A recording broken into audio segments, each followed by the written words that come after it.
Rapat itu berjalan tenang di awal. Layar dipenuhi grafik, tabel, persentase, dan tren. Semua tampak rapi. Semua tampak ilmiah. Seseorang berbicara tentang survei, yang lain tentang simulasi resiko. Angka-angka berbaris seolah netral, seolah jujur.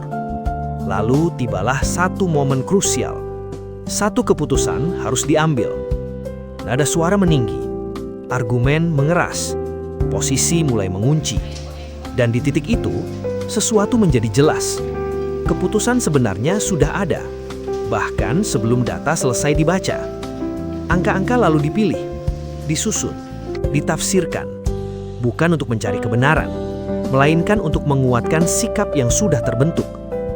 Di akhir rapat, palu diketuk. Satu kalimat sakral mengakhiri segalanya. Ini keputusan berbasis data. Padahal yang bekerja paling awal, paling cepat dan paling kuat adalah emosi. Fenomena ini tidak hanya hidup di ruang rapat. Ia ada di politik, di dunia korporasi, di pendidikan, bahkan di meja makan keluarga. Kita sering merasa rasional, objektif, dan ilmiah. Padahal yang kita lakukan hanyalah merapihkan alasan bagi apa yang sejak awal kita rasakan.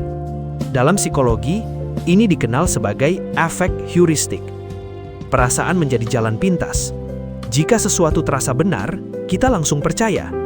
Akal menyusul belakangan, bukan untuk menguji, melainkan untuk membenarkan. Lalu datang confirmation bias.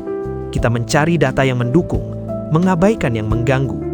Bukan kebenaran yang dicari, melainkan penguatan. Lebih dalam lagi, ini disebut motivated reasoning. Akal tidak bertindak sebagai hakim. Ia berubah menjadi pengacara.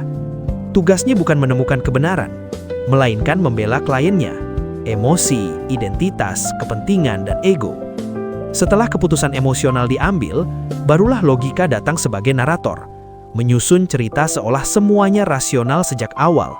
Inilah post hoc rationalization. Neuroscience memperkuatnya.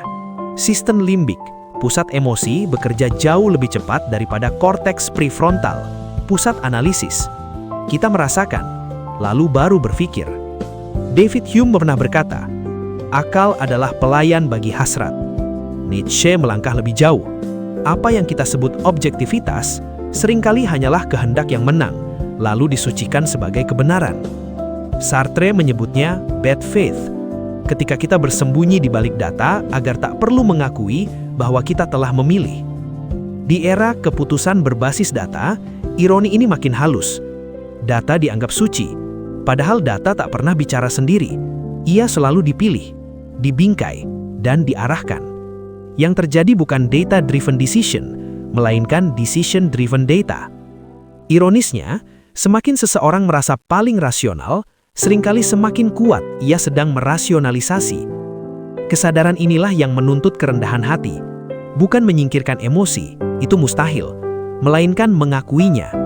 Keputusan yang sungguh rasional bukanlah keputusan tanpa emosi, melainkan keputusan yang sadar emosi apa yang sedang bekerja di dalamnya.